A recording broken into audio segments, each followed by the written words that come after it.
Je vais vous raconter une petite histoire personnelle. C'était un après-midi brûlant de Ramadan. Alors que je marchais dans le quartier, j'aperçus un vieux monsieur assis sous l'ombre d'un arbre. Son regard était serein, et son visage marqué par le temps dégageait une certaine sagesse. Je m'approchai et le saluai respectueusement. Cette vidéo est sponsorisée par Mousto Happiness, une boutique spécialisée dans la vente d'accessoires de téléphone et d'internet. Bonsoir, oncle. Bonsoir, petit Barry, répondit-il avec un sourire bienveillant. Comment allez-vous? Je vais bien, alhamdoulilah. Mais ce soleil, il est vraiment ardent aujourd'hui, dit-il en s'épongeant le front.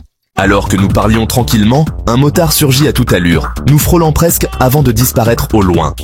Instinctivement, je secouai la tête. Le vieux observa la scène et, sans me regarder, il murmura. « Vous, les jeunes d'aujourd'hui, vous êtes toujours pressés. Vous voulez tout de suite, sans prendre le temps de patienter. » C'est vrai qu'il aurait pu ralentir avant de poursuivre sa route. Je laissai échapper un petit rire nerveux, puis répondis. Mais sans même que je m'en rende compte, il venait de résumer une vérité bien plus grande, et il poursuivit. La patience n'est plus une vertu pour vous. Regardez ce motard. Il roule à toute vitesse, persuadé qu'il arrivera plus vite. Mais parfois, la précipitation mène droit dans le mur. Je l'écoutais attentivement, absorbé par la profondeur de ses paroles. Puis il me raconta un proverbe poulard. Un serpent qui se cache longtemps a une longue durée de vie. Il voulait dire que parfois, la discrétion et la patience sont les clés de la réussite. Travailler dur, dans l'ombre, sans bruit, voilà la véritable voie. J'avais envie de réagir, d'exposer ma vision des choses, mais par respect, je me tue. Il continua. Aujourd'hui, beaucoup veulent la réussite sans en payer le prix.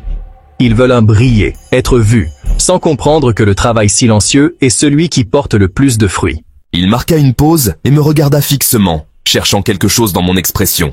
Puis, il me demanda. C'était enfin mon tour de parler. Je pris une grande inspiration et répondis avec sincérité. Vous avez raison sur certains points. Nous sommes pressés. Nous voulons tout de suite, et nous aimons nous faire remarquer, surtout sur les réseaux sociaux. Mais j'ai une question pour vous. Vous avez travaillé dur toute votre vie.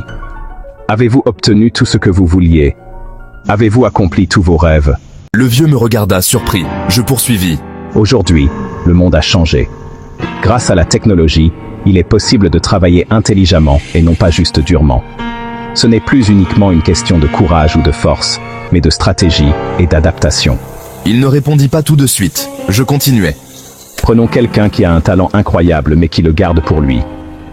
Comment ce talent pourrait-il être reconnu s'il n'est jamais partagé? Aujourd'hui, nous avons des outils pour mettre en valeur nos compétences, pour toucher le monde entier. Ne pas le faire, ce serait gâcher un don. Le vieux hocha lentement la tête, son regard plongé dans le vide, perdu dans ses pensées. Puis, il esquissa un léger sourire. Tu n'as pas tort, petit Barry. Chaque génération a sa manière de voir les choses. Peut-être que la vôtre a trouvé une autre route vers la réussite. Je lui rendis son sourire. Ce jour-là, j'avais compris que le débat entre tradition et modernité n'était pas une opposition, mais une discussion continue. Les anciens ont leur sagesse, les jeunes ont leur fougue, et quelque part entre les deux se trouve la vérité.